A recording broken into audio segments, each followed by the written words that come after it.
Hello friends, in this session I will discuss the previous year questions which have been asked in Civil Services Prelims examination.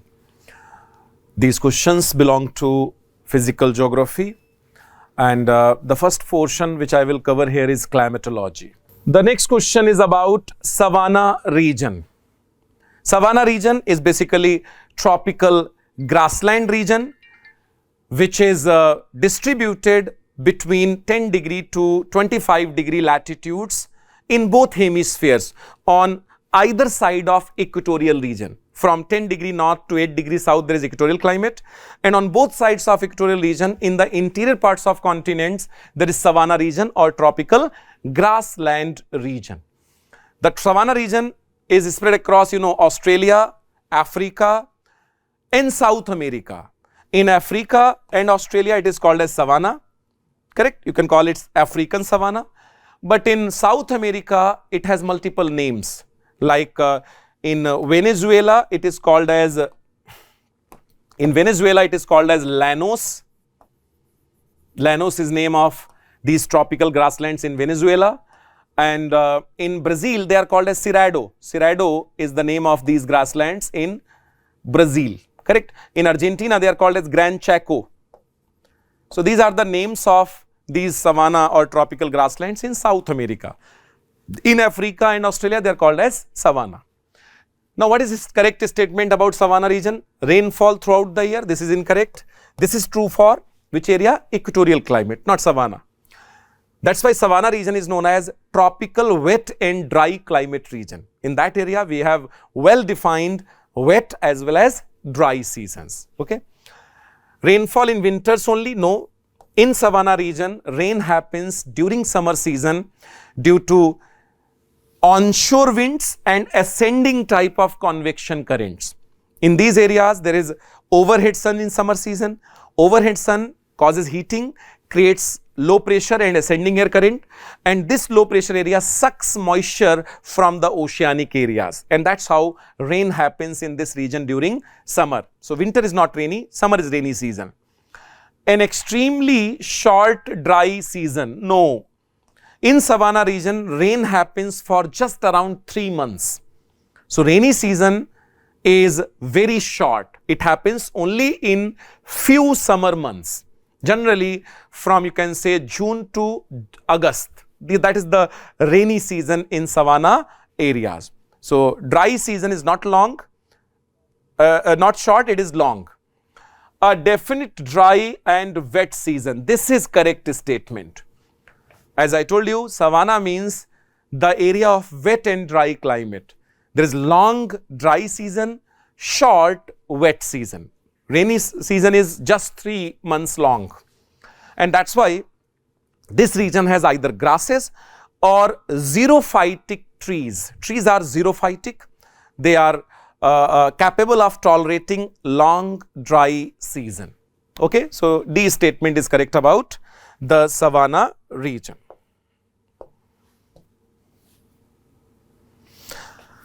The next question is about El Nino and La Nina. Let's read the question. La Nina is suspected to have caused recent floods in Australia. How is La Nina different from El Nino?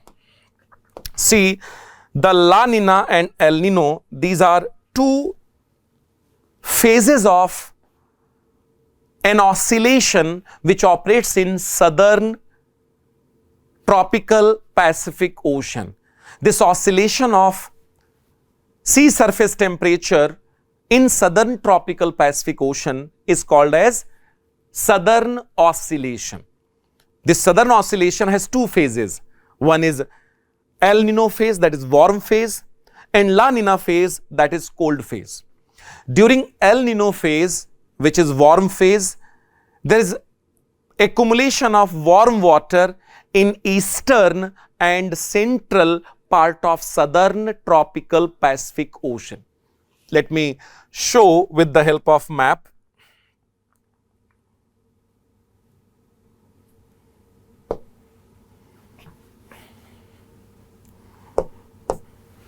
I am talking about this area. This is southern tropical Pacific Ocean. During El Nino phase, in this area, warm water accumulates. This is El Nino. Accumulation of warm water. Correct? And water in this area relatively becomes cool. That happens under the influence of westerlies. There are westerlies, strong westerlies in equatorial areas during the El Nino phase. Westerlies, they drag warm water and cause its accumulation near the coast of Peru. Correct? And due to eastward movement of warm water, this area, the area in western tropical Pacific Ocean becomes relatively cool. This is El Nino phase. During El Nino phase, because of presence of warm water in this area, the ascending currents develop. Air rises up and that leads to rainfall. Means overall cyclonic conditions develop here. Cyclonic condition means ascending air currents, adiabatic cooling, formation of clouds and rainfall. So Atacama Desert receives rain during El Nino phase. But because of accumulation of cold water in western tropical Pacific Ocean, there are anticyclonic conditions. Anticyclonic conditions develop in western tropical Pacific and adjoining Indian Ocean. Even in Bay of Bengal, such anticyclonic conditions prevail. Because of anticyclonic condition means air descends, it gets warm and dry due to adiabatic heating, and that's why possibility of rain decreases.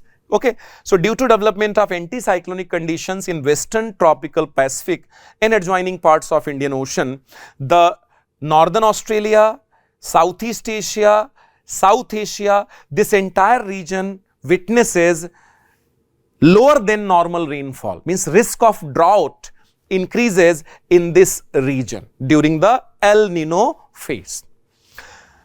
During La Nina phase, what happens? Just opposite. During La Nina phase, trade winds become strong. Trade winds means the winds which blow from east to west.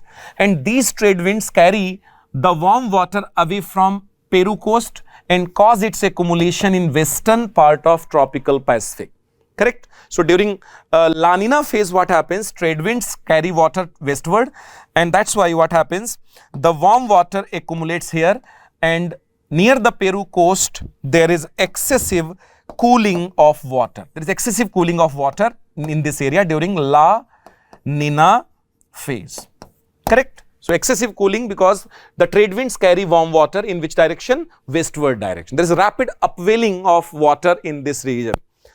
Here, because of accumulation of warm water, cyclonic conditions develop. Cyclonic condition means the area with ascending currents, formation of cumulonimbus clouds, which we call them tropical depressions. Tropical depressions or low pressure systems develop in this region, and that's why possibility of rain in Southeast Asia, Northern Australia, South Asia increases. Indian subcontinent, Northern Australia, Southeast Asia, they witness higher than expected rainfall, means risk of flood increases in these areas. This is La Nina phase. But in Peru and Chile, risk of drought increases. Okay, so this oscillation in sea surface temperature and atmospheric conditions in southern tropical Pacific Ocean is called as southern oscillation. Now let's look at the question. La Nina is characterized by unusually cold ocean temperature in equatorial Indian Ocean. This is incorrect. It's about unusually cold temperature in not in Indian Ocean but in eastern tropical Pacific Ocean. Near Peru coast, water becomes unusually cold. So this statement is incorrect. Whereas El Nino is characterized by unusually warm ocean temperature in equatorial Pacific Ocean. So second half of this statement is correct. Warm water in eastern Pacific Ocean becomes unusually warm during El Nino, but during La Nina, there is unusual coldness in the eastern tropical Pacific Ocean, that is near Peru coast. So this statement is incorrect because of this. El Nino has adverse effect on southwest monsoon of India, but La Nina has no effect. This is also incorrect. I told you El Nino and La Nina, they are two opposite phases of southern oscillation. During El Nino, over Asia, anticyclonic conditions develop. That's why risk of drought increases. But during La Nina, cyclonic conditions develop over Western tropical Pacific Ocean and South Asia and Northern Australia. That's why risk of flood develops over Asia as well as Northern Australia during La Nina phase. So both affect the climate of India, not only El Nino. So this is also incorrect statement.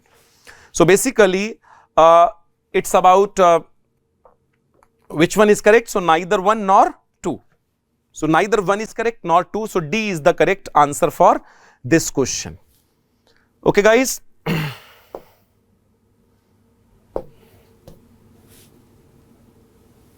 The next question is,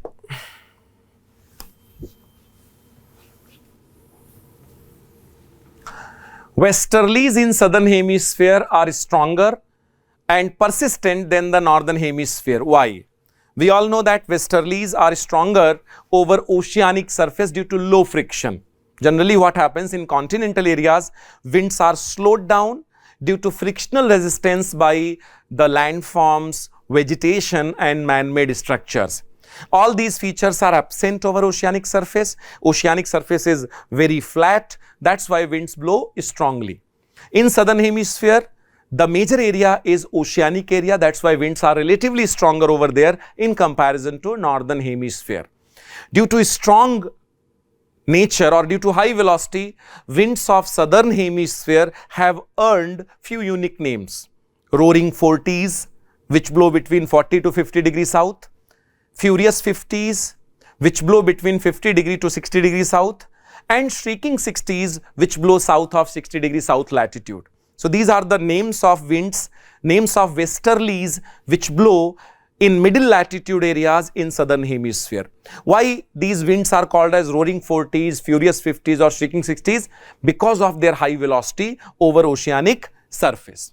Correct? So the correct answer for this question is, why winds are stronger in southern hemisphere? Southern hemisphere has less land mass as compared to northern hemisphere. Second, Coriolis force is higher in southern hemisphere as compared to northern hemisphere. Coriolis force has nothing to do with velocity. Although velocity affects Coriolis force, but Coriolis force does not increase the velocity. So this is not explanation for strong winds in southern hemisphere. The southern winds, the westerlies in southern hemisphere are stronger because of the vastness of oceans and limited presence of continents. So first statement is correct for this question.